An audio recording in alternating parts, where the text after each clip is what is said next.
Hi, my name is Blake Donnelli, and I'm one of the Club Impact eBoard members.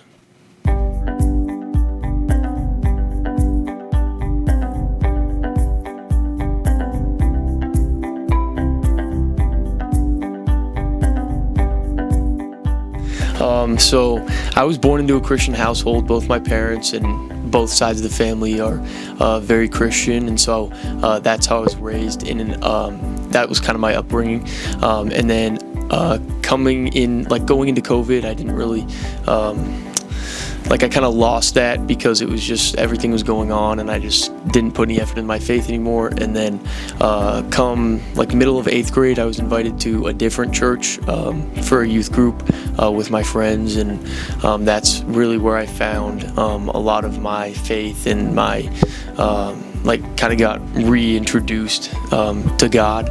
And then in my sophomore year, I was kind of just having a little struggle with mental health, and when I thought no one else was there, God always was. And through that, I got even closer with God, and now I'm the closest that I've ever been today.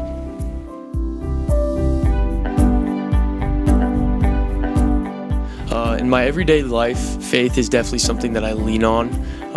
There's some days where, of course, you're going to have something happen, or it's just going to be a stressful or busy day, and I think it's really important that, for me at least, to go to God with those things, because I feel immediately relieved when those things happen. And then on days where it's everything's going right, I try to make sure to give all the glory to God, because without Him, none of those things would be happening.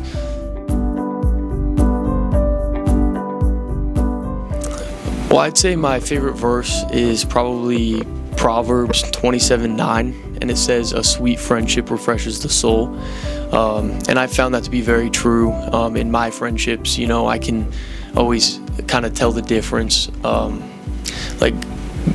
Growing up, I've always just kind of had friendships that were draining or something like that, and so when I was introduced to kind of who I'm friends with now, I finally found the truth to that verse, and it's a sweet friendship really does refresh the soul.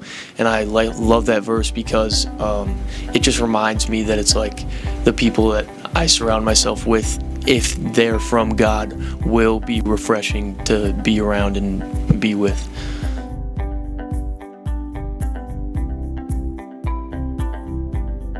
I think to be a good leader in a faith-based organization, you just have to walk the walk. I think that anybody really can be a leader in a faith-based organization as long as you're living a Christ-like life and you're trying to emulate your life to be more Christ-like. Everyone is going to slip up. Nobody's perfect. That's kind of the whole point. But I think to be a leader in a faith-based organization, you kind of have to be able to, talk about God, but also live a life dedicated to Him.